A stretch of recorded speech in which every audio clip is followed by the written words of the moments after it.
प्राचीन समय में राजा सुरथ नाम के राजा थे। राजा प्रजा की रक्षा में उदासीन रहने लगे थे।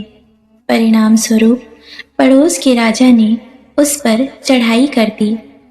सुरथ की सेना भी शत्रु से मिल गई थी। परिणाम स्वरूप राजा सुरथ की हार हुई और वह जान बचाकर जंगल की तरफ भाग निकले। उसी वन में समाधि नाम का एक बनिया अपनी स्त्री एवं संतान के दुर्व्यवहार के कारण निवास करता था। उसी वन में बनिया समाधि और राजा सुरथ की भेंट हुई। दोनों का परस्पर परिचय हुआ। वे दोनों घूमते हुए महर्षि मेघा के आश्रम में पहुंचे। महर्षि मेघा ने उन दोनों के आने का कारण पूछा तो वे दोनों बोले कि हम अपने सगे संबंधियों द्वारा अपमानित एवं तिरस्कृत होने पर भी हमारे हृदय में उनका मोह बना हुआ है। इसका कारण क्या है? महर्षि मेघा ने उन्हें समझाया कि मन शक्ति के अधीन होता है। आदि शक्ति के अविद्या और विद्या दो रूप हैं। विद्या ज्ञान स्वरूप है और अविद्या अज्ञान स्वरूप है। जो व्यक्ति अविद्या अज्ञान के आदिकरण रूप में उपासना करते हैं उन्हें विद्या स्वरूपा प्राप्त होकर मोक्ष प्रदान करती हैं। इतना सुनकर राजा सुरथ ने प्रश्न किया, हे महर्षि, देवी कौन है? उनका जन्म कैसे हुआ?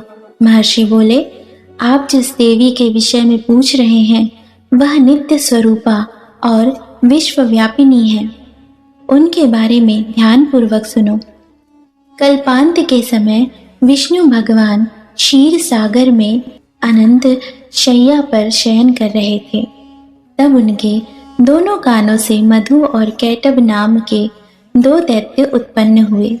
वे दोनों विष्णु जी की नाभि कमल से उत्पन्न ब्रह्मा जी को मारने के लिए दौड़े। ब्रह्मा जी ने उन दोनों राक्षसों को देखकर विष्णु जी की शरण में जाने की सोची, परंतु विष्णु भगवान उस समय सो रहे थे। तब उन्होंने भगवान विष्णु जी को जगाने हेतु उनके नैनों में निवास करने वाली योग निद्रा की स्तुति की। परिणाम स्वरूप तमोगुण अधिष्ठात्री देवी विष्णु भगवान के नेत्र, नासिका, मुख और हृदय से निकलकर ब्रह्मा जी के सामने उपस्थित हो गई।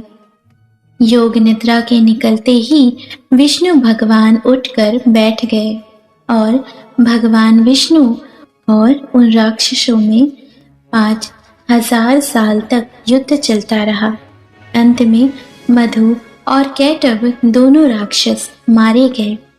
ऋषि बोले, अब ब्रह्मा जी की स्तुति से उत्पन्न महामाया देवी की वीरता तथा प्रभाव का वर्णन करता हूँ, उसे ध्यान पूर्वक सुनो। एक समय देवताओं के स्वामी इंद्र तथा दैत्यों के स्वामी महिषासुर में सैकड़ों वर्षों तक घनघोर संग्राम हुआ। इस युद्ध में देवराज इंद्र की पराजय हुई और महिषासुर इंद्रलोक का स्वामी बन बैठा। अब देवतागण ब्रह्मा जी के नेतृत्व में भगवान विष्णु और भगवान शंकर की शरण में गए।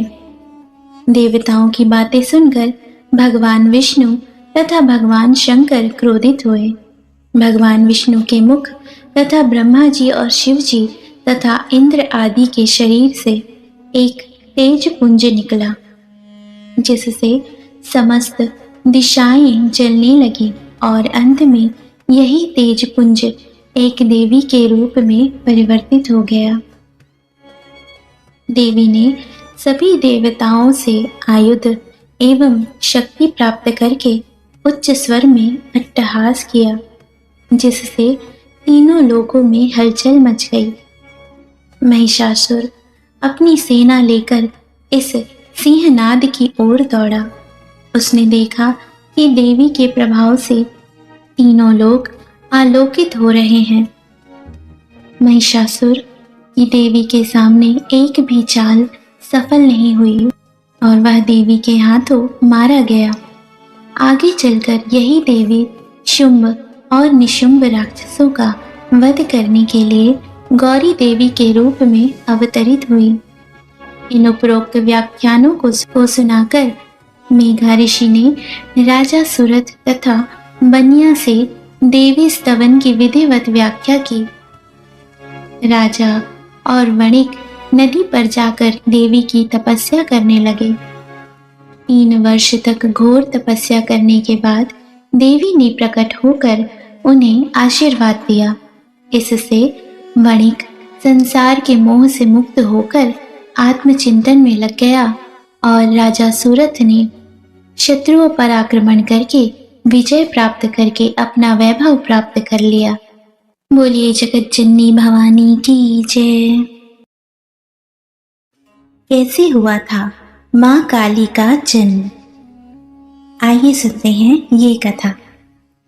सभी देवी देवताओं के जन्म की कई कहानियां प्रचलित हैं और बिल्कुल इसी तरह माँ काली के जन्म से जुड़ी कई कथाएं सुनाई जाती हैं। उन सभी कथाओं में से एक कहानी है जो सबसे ज़्यादा प्रचलित है। बात उन दिनों की है जब एक शक्तिशाली राक्षस दारुण का अत्याचार तीनों लोकों में बढ़ गया था। तीनों लोकों में सभी इससे बहुत परेशान थे। सारे देवता दारुण के हाथों मात खा चुके थे। दारुण को वरदान मिला था कि उसकी मृत्यु एक स्त्री के हाथों ही हो सकती है। इस कारण सभी देवता हाथ जोड़कर ब्रह्मा जी के पास पहुंचे कि वे इसका कोई समाधान निकालें। इसके बाद ब्रह्मा जी ने एक स्त्री का रूप लिया और दारुण से युद्ध करने चले गए, लेकिन वो भी इस असुर को हरा नहीं पाए। अंत में सभी देवता ब्रह्मा जी के साथ भगवान शिव के पास गए और उनसे प्रार्थना की कि वे कुछ करें। सभी की प्रार्थना सुनने के बाद शिव जी ने मुस्कुराते हुए माता पार्वती की तरफ देखा। उनका इशारा समझते हुए माता पार्वती ने अपनी शक्ति का एक अंश निकाला। वह एक चमकता हुआ तेज था जो देखते ही देखते भगवान शिव के नीलकंठ से होते हुए उनके शरीर में प्रवेश कर गया। इसके बाद भगवान शिव ने अपनी तीसरी आंख खोली और तीनों लोग थर थर कांपने लगे। भगवान शिव की तीसरी आंख खुलने के बाद वह शक्ति उनकी उस आंख से बाहर निकली, जिसे देखकर वहां खड़े सारे देवता घबरा गए। उस शक्ति ने एक विशाल और रौद्र स्त्री का रूप ले लिया था। उनका रंग रात सा काला गहरा और जुबान खून जैसी लाल थी। चेहरे पर आग सा तेज था और माथे पर तीसरी आंख थी। इस तरह राक्षसों को खत्म करने के लिए हुआ माँ काली का जन्म। इसके बाद उन्होंने कुछ ही देर में असुर दारुण और उसकी सेना का नाश कर दिया। उन सभी दानवों को खत्म करने के बाद भी माँ काली का क्रोध शांत नहीं हो रहा था। इसके बाद उनका गुस्सा शांत करने के लिए भगवान शिव ने एक बच्चे का रूप लिया और उनके सामने आ गए। भगवान शिव को देखते ही माँ काली का क्रोध शांत हो गया और उन्होंने उस बच्चे को अपनी गोद में उठा लिया, जिसे हम बटुक भैरव के नाम से जानते हैं। बोलिए बटुक भैरव महाराज की जय। बोलिए माता काली की जय। दुर्गा जी पहले स्वरूप में शैलपुत्री के नाम से जानी जाती हैं। ये ही नव दुर्गाओं में प्रथम दुर्गा हैं। पर्वतराज हिमालय के घर पुत्री रूप में उत्पन्न होने के कारण इनका नाम शैलपुत्री पड़ा। इनका वाहन वृषभ है इसलिए यह देवी वृषारूढ़ा के नाम से भी जानी जाती हैं।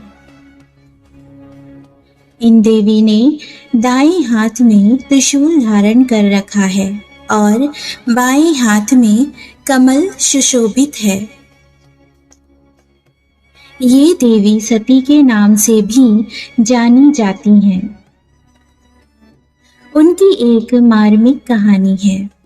एक बार जब प्रजापति दक्ष ने यज्ञ किया तो इसमें सारे देवताओं को निमंत्रित किया, परंतु भगवान शंकर को नहीं।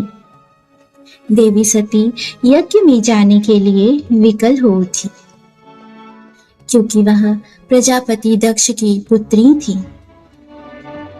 शंकर जी ने कहा कि सारे देवताओं को निमंत्रित किया गया है, लेकिन उन्हें नहीं। ऐसे में वहां जाना उचित नहीं है। देवी सती का प्रबल आग्रह देखकर शंकर जी ने उन्हें यज्ञ में जाने की अनुमति दे दी। देवी सती जब घर पहुंची तो सिर्फ मां ने ही उन्हें स्नेह दिया। बहनों की बातों में व्यंग और उपहास के भाव थे। भगवान शंकर के प्रति भी तिरस्कार का भाव था। दक्ष ने भी उनके प्रति अपमानजनक वचन कहे। यह सब सुनकर देवी सती को क्लेश पहुंचा। वे अपने पति का यह अपमान ना सह सकी और योगाग्नि द्वारा अपने को जलाकर भस्म कर लिया। इस दारुण दुख से व्यथित होकर भगवान शंकर ने उस यज्ञ का विध्वंस करा दिया।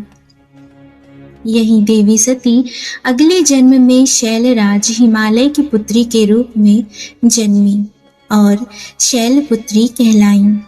देवी शैलपुत्री का विवाह भी भगवान शंकर से हुआ। माता शैलपुत्री शिव जी की अर्धांगिनी बनी। इनका महत्व और शक्ति अनंत है।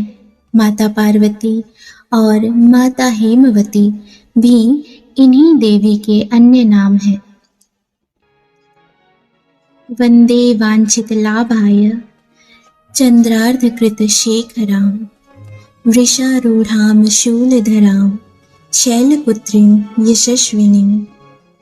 बोले शैलपुत्री महारानी की जय। नवरात्र पर्व के दूसरे दिन माँ ब्रह्मचारिणी की पूजा अर्चना की जाती है। साधक इस दिन अपने मन को माँ के चरणों में लगाते हैं। ब्रह्म का अर्थ है तपस्या और चारिणी यानी आचरण करने वाली। इस प्रकार ब्रह्मचारिणी का अर्थ हुआ तप का आचरण करने वाली। भगवान शंकर को पति रूप में प्राप्त करने के लिए दुर्गा जी ने घोर तपस्या की थी। इस कठिन तपस्या के कारण इस देवी को तपश्चारिणी अर्थात ब्रह्मचारिणी नाम से अभिहित किया। माँ दुर्गा का यह स्वरूप भक्तों और सिद्धों को अनंत फल देने वाला है। इनकी उपासना से तप, त्याग, वैराग्य, सदाचार और संयम की वृद्धि होती है। देवी का यह स्वरूप पूर्ण ज्योतिर्मय और अत्यंत भव्य है। इस देवी के दाएं हाथ में जप की माला है और बाएं हाथ में यह कमंडल धारण किए हैं। पूर्व जन्म में इस देवी ने हिमालय के घर पुत्री रूप में जन्म लिया था और नारद जी के उपदेश से भगवान शंकर को पति रूप में प्राप्त करने के लिए घोर तपस्या की थी। इस कठिन तपस्या के कारण इन्हें तपश्चारिणी तथा ब्रह्मचारिणी नाम से अभिहित किया गया।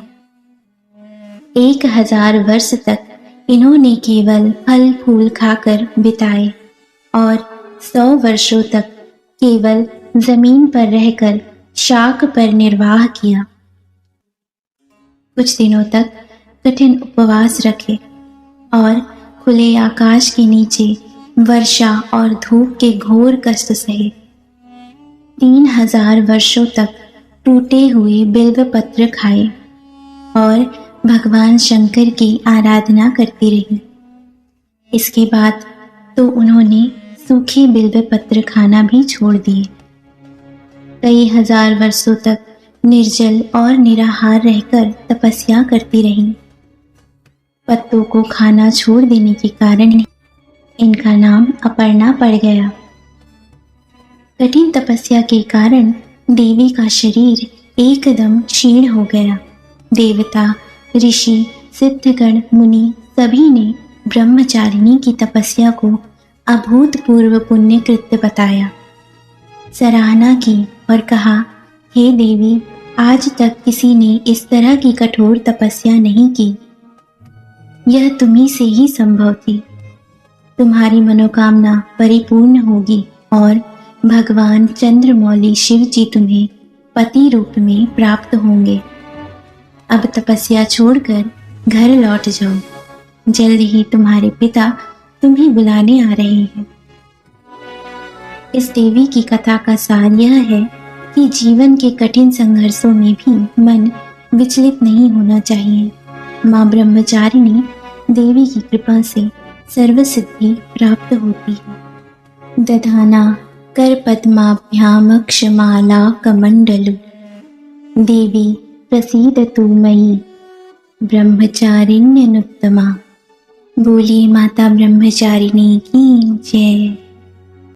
माँ दुर्गा जी की तीसरी शक्ति का नाम चंद्रघंटा है। नवरात्रि उपासना में तीसरे दिन की पूजा का अत्यधिक महत्व है और इस दिन इन्हीं के विग्रह का पूजन आराधन किया जाता है। इस दिन साधक का मन मणिपुर चक्र में प्रविष्ट होता है। देवी का यह स्वरूप परम शक्तिदायक और कल्याणकारी है। इसलिए कहा जाता है कि हमें निरंतर उनके पवित्र विग्रह को ध्यान में रखकर साधना करना चाहिए। उनका ध्यान हमारे इहलोक और परलोक दोनों के लिए कल्याणकारी और सद्गति देने वाला है। इस देवी के मस्तक पर घंटे के आकार का आधा चंद्र है, इसलिए इस देवी को चंद्र घंटा कहा गया है। इनके शरीर का रंग सोने के समान बहुत चमकीला है। इस देवी के 10 हाथ हैं। वे खड्ग और अन्य अस्त्र शस्त्र से विभूषित हैं। सिंह पर सवार इस देवी की मुद्रा युद्ध के लिए उद्धत रहने की है। इनके घंटे से भी भयानक ध्वनि से अत्याचारी दानव, दैत्य और राक्षस कांपते रहते हैं। इस देवी की कृपा से साधक को अलौकिक वस्तुओं के दर्शन होते हैं, दिव्य सुगंधियों का अनुभव होता है और कई तरह की ध्वनियां सुनाई देने लगती हैं। इन क्षणों में साधक को बहुत सावधान रहना चाहिए। इस देवी की आराधना से साधक में वीरता और निर्भयता के साथ ही सौम्यता और विनम्रता का विकास होता है। इसलिए हमें चाहिए कि मन, वचन और कर्म के साथ ही काया को विहित विधि विधान के अनुसार परिशुद्ध पवित्र करके चंद्र घंटा माँ के शरणागत होकर उनकी उपासना आराधना करना चाहिए। इससे सारे कष्टों से मुक्ति होकर सहज ही परम पद के अधिकारी बन जाते हैं। माँ चंद्रघंटा कल्याणकारी हैं। पिंडज प्रवरारूढ़ा चंड गोपास्त्र केर्युता प्रसादम तनुते मह्यम चंद्र घंटेति विश्रुता। बोलिए माँ चंद्र घंटा की जय। नवरात्र पूजन के चौथे दिन कूष्मांडा देवी के रूप की उपासना की जाती है। इस दिन साधक का मन अदाहत चक्र में अवस्थित होता है। अपनी मंद हल्की हंसी के कारण अंड यानी ब्रह्मांड को उत्पन्न करने के कारण इस देवी को कूष्मांडा नाम से अभिहित किया गया है। जब सृष्टि नहीं थी, चारों तरफ अंधकार ही अंधकार था, तब इन्हीं देवी ने अपने ईशत हास्य से ब्रह्मांड की रचना की थी। इसलिए इसे सृष्टि की आदि स्वरूपा या आदि शक्ति कहा गया है। इस देवी की 8 भुजाएं हैं, इसलिए अष्टभुजा कहलाई। इनके 7 हाथों में क्रमशः कमंडल, धनुष, बाण, कमल पुष्प, अमृत पूर्ण कलश, चक्र तथा गदा है। 8वें हाथ में सभी सिद्धियां और निधियों को देने वाली जपमाला है। इन देवी का वाहन सिंह है और इन्हें कुम्हड़े की बलि प्रिय है। संस्कृत में कुम्हड़े को कूष्मांड कहते हैं, इसलिए इन देवी को कूष्मांडा कहते हैं। इन देवी का वास सूर्य मंडल के भीतर लोक में है। सूर्य लोक में रहने की शक्ति क्षमता केवल इन्हीं में है, इसलिए इनके शरीर की कांति और प्रभा सूर्य की भांति ही दैदीप्यमान है। इनके ही तेज से दशों दिशाएं आलोकित हैं। ब्रह्मांड की सभी वस्तुओं और प्राणियों में इन्हीं का तेज व्याप्त है। अचंचल और पवित्र मन से नवरात्रि के चौथे दिन इन देवी की पूजा आराधना करना चाहिए। इससे भक्तों के रोगों और शोकों का नाश होता है तथा उसे आयु, यश, बल और आरोग्य प्राप्त होता है।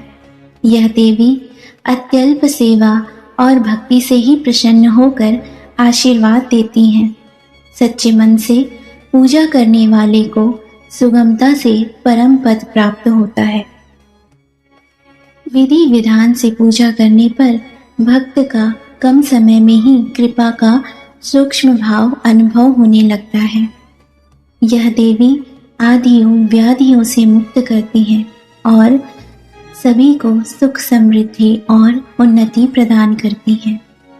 अंततः इन देवी की उपासना में भक्तों को सदैव तत्पर रहना चाहिए।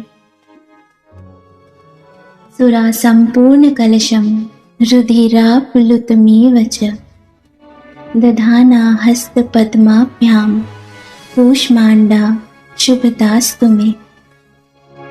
बोलिए माता कूष्मांडा की जय। नवरात्रि का 5वां दिन स्कंद माता की उपासना का दिन होता है। मोक्ष के द्वार खोलने वाली माता परम सुखदायी है। माँ अपने भक्तों की समस्त इच्छाओं की पूर्ति करती हैं। पहाड़ों पर रहकर सांसारिक जीवों में नव चेतना का निर्माण करने वाली माँ स्कंद माता कहलाती हैं। इनकी कृपा से मूढ़ भी ज्ञानी हो जाते हैं। स्कंद कुमार कार्तिकेय की माता होने के कारण इन्हें स्कंद माता नाम से अभिहित किया गया है। इनके विग्रह में भगवान स्कंद बाल रूप में इनकी गोद में विराजित हैं। इन देवी की 4 भुजाएं हैं। यह दाईं तरफ की ऊपर वाली भुजा से स्कंद को गोद में पकड़े हुए है। नीचे वाली भुजा में कमल का पुष्प है। बाईं तरफ ऊपर वाली भुजा में वरद मुद्रा में है और नीचे वाली भुजा में कमल पुष्प है। इनका वर्ण एकदम शुभ्र है। यह कमल के आसन पर विराजमान रहती हैं, इसलिए इन्हें पद्मासना भी कहा जाता है। सिंह इनका वाहन है। शास्त्रों में इनका पुष्कल महत्व बताया गया है। इनकी उपासना से भक्त की सारी इच्छाएं पूरी हो जाती हैं। भक्त को मोक्ष मिलता है। सूर्यमंडल की अधिष्ठात्री देवी होने के कारण इनका उपासक अलौकिक तेज और कांतिमय हो जाता है। अतः मन को एकाग्र रखकर और पवित्र रखकर इन देवी की आराधना करने वाले साधक या भक्त को भव सागर पार करने में कठिनाई नहीं आती। उनकी पूजा से मोक्ष का मार्ग सुलभ होता है। यह देवी विद्वानों और सेवकों को पैदा करने वाली शक्ति है, यानी चेतना का निर्माण करने वाली। कहते हैं कालिदास द्वारा रचित रघुवंशम महाकाव्य और मेघदूत रचनाएं स्कंद माता की कृपा से ही संभव हुई है। सिंहासन गता नित्यम पद्माश्रित करद्वया शुभदास्तु सदा देवी स्कंद माता यशस्विनी। बोलिए स्कंद माता की जय। माँ दुर्गा के छठे स्वरूप का नाम कात्यायनी है। उस दिन साधक का मन आज्ञा चक्र में स्थित होता है। योग साधना में इस आज्ञा चक्र का अत्यंत महत्वपूर्ण स्थान है। इनकी उपासना और आराधना से भक्तों को बड़ी आसानी से अर्थ, धर्म, काम और मोक्ष चारों फलों की प्राप्ति होती है। उसके रोग, शोक, संताप और भय नष्ट हो जाते हैं। जन्मों के समस्त पाप भी नष्ट हो जाते हैं। कात्य गोत्र में विश्व प्रसिद्ध महर्षि कात्यायन ने भगवती पराम्बा की उपासना की, कठिन तपस्या की। उनकी इच्छा थी कि उन्हें पुत्री प्राप्त हो। माँ भगवती ने उनके घर पुत्री के रूप में जन्म लिया, इसलिए यह देवी कात्यायनी कहलाई।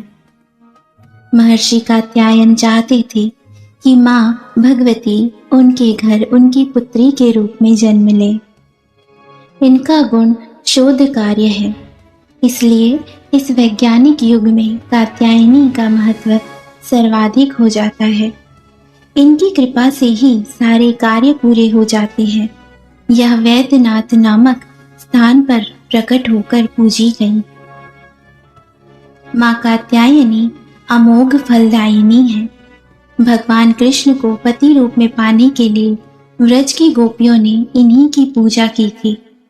यह पूजा कालिंदी यमुना के तट पर की गई थी। यह ब्रजमंडल की अधिष्ठात्री देवी के रूप में प्रतिष्ठित है। इनका स्वरूप अत्यंत भव्य और दिव्य है। यह स्वर्ण के समान चमकीली है और भास्वर है। इनकी 4 भुजाएं हैं।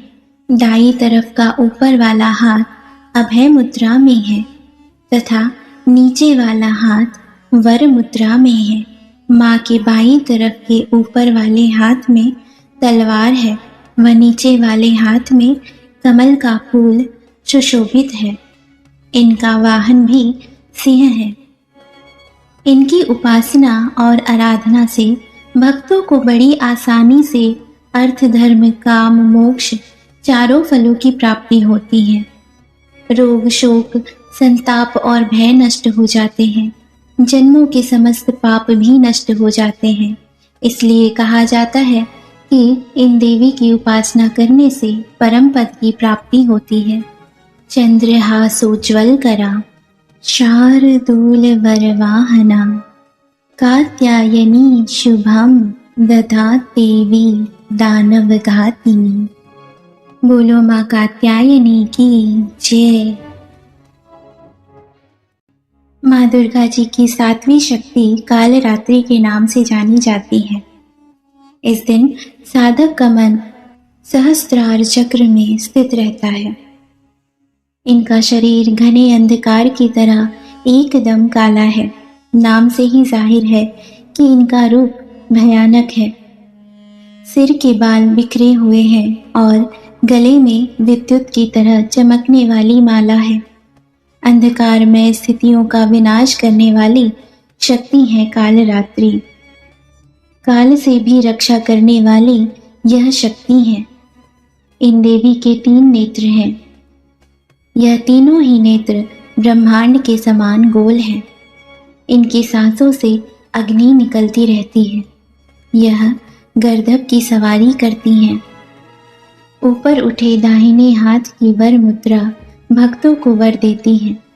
दाएं हाथ की तरफ का नीचे वाला हाथ अभय मुद्रा में है, यानी भक्तों हमेशा निडर निर्भय रहो। बाईं तरफ के ऊपर वाले हाथ में लोहे का कांटा तथा नीचे वाले हाथ में खड्ग है। इनका रूप भले ही भयंकर हो, लेकिन यह सदैव शुभ फल देने वाली माँ है, इसलिए यह शुभंकरी कहलाई। अर्थात इनसे भक्तों को किसी भी प्रकार से भयभीत या आतंकित होने की कतई आवश्यकता नहीं है। उनके साक्षात्कार से भक्त पुण्य का भागी बनता है। कालरात्रि की उपासना करने से ब्रह्मांड की सारी सिद्धियों के दरवाजे खुलने लगते हैं और तमाम आसुरी शक्तियां उनके नाम के उच्चारण से ही भयभीत होकर दूर भागने लगती हैं। इसलिए दानव, दैत्य, राक्षस और भूत प्रेत उनके स्मरण से ही भाग जाते हैं। यह ग्रह बाधाओं को दूर करती है और अग्नि, जल, जंतु, शत्रु और रात्रि भय दूर हो जाते हैं। इनकी कृपा से भक्त हर तरह से भय से मुक्त हो जाता है। एक वेणी जपा कर्ण पूरा, नग्ना खरा स्थिता, लंबोष्ठी कर्णिका कर्णी, तैलाभ्यक्त शरीरिणी, वाम पादोल सल्लोहलता कंठ कणभूषणा, वर्धन मूर्धध्वजा कृष्ण, कालरात्रि भयंकरी। बोलिए माता कालरात्रि की जय। माँ दुर्गा जी की 8वीं शक्ति का नाम महागौरी है। यह अमोघ फलदायिनी है और भक्तों के तमाम कल्मश धुल जाते हैं। पूर्व संचित पाप भी नष्ट हो जाते हैं। महागौरी का पूजन, अर्चन, उपासना, आराधना कल्याणकारी है। इनकी कृपा से अलौकिक सिद्धियां भी प्राप्त होती हैं। नाम से प्रकट है कि इनका रूप पूर्णतः गौर वर्ण है। इनकी उपमा शंख, चंद्र और कुंद के फूल से दी गई है। अष्टवर्षा भवेद गौरी, यानी इनकी आयु 8 साल की मानी गई है। इनके सभी आभूषण और वस्त्र सफेद हैं, इसलिए उन्हें श्वेतांबरधरा कहा गया है। 4 भुजाएं हैं और वाहन वृषभ है, इसलिए इन्हें वृषारूढ़ा भी कहा गया है। इनके ऊपर वाला दाहिना हाथ अभय मुद्रा है तथा नीचे वाला हाथ त्रिशूल धारण किया हुआ है। ऊपर वाले बाएं हाथ में डमरू धारण कर रखा है और नीचे वाले हाथ में वर मुद्रा है। इनकी पूरी मुद्रा बहुत शांत है। पति रूप में शिव को प्राप्त करने के लिए महागौरी ने कठोर तपस्या की थी। इसी वजह से इनका शरीर काला पड़ गया, लेकिन तपस्या से प्रसन्न होकर भगवान शिव ने इनके शरीर को गंगा के पवित्र जल से धोकर कांतिमय बना दिया। उनका रूप गौर वर्ण का हो गया, इसलिए यह महागौरी कहलाई। श्वेते वृषे समारूढ़ा, श्वेतांबरधरा शुचिः, महागौरी शुभम दधान महादेव प्रमोदया। बोलिए माता महागौरी की जय। बोलिए भोलेनाथ की जय। माँ दुर्गा जी की 9वीं शक्ति का नाम सिद्धिदात्री है।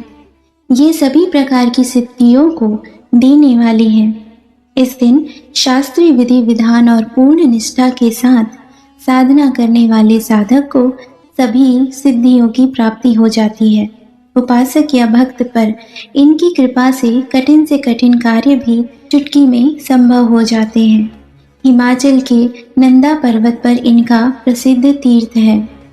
अणिमा, महिमा, गरिमा, लघिमा, प्राप्ति, प्राकाम्य, ईशित्व और वशित्व 8 सिद्धियां होती हैं।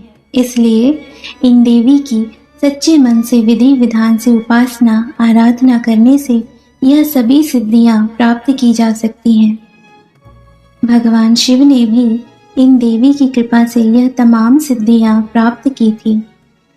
इन देवी की कृपा से ही शिव जी का आधा शरीर देवी का हुआ था। इसी कारण शिव अर्धनारीश्वर नाम से प्रसिद्ध है। इस देवी के दाहिनी तरफ नीचे वाले हाथ में चक्र, ऊपर वाले हाथ में गदा तथा बाईं तरफ के नीचे वाले हाथ में शंख और ऊपर वाले हाथ में कमल का पुष्प है। इनका वाहन सिंह है और यह कमल पुष्प पर भी आसीन होती है। यह अंतिम देवी है। इनकी साधना करने से लौकिक और परलौकिक सभी प्रकार की कामनाओं की पूर्ति हो जाती है। माँ के चरणों में शरणागत होकर हमें निरंतर नियमनिष्ठ रहकर उपासना करनी चाहिए। इन देवी का स्मरण, ध्यान, पूजन हमें इस संसार की असारता का बोध कराते हैं और अमृत पथ की ओर ले जाते हैं। या देवी सर्वभूतेषु मां सिद्धिदात्री रूपेण संस्थिता नमस्तस्यै नमस्तस्यै नमस्तस्यै नमो नमः। बोलिए माता सिद्धिदात्री की जय।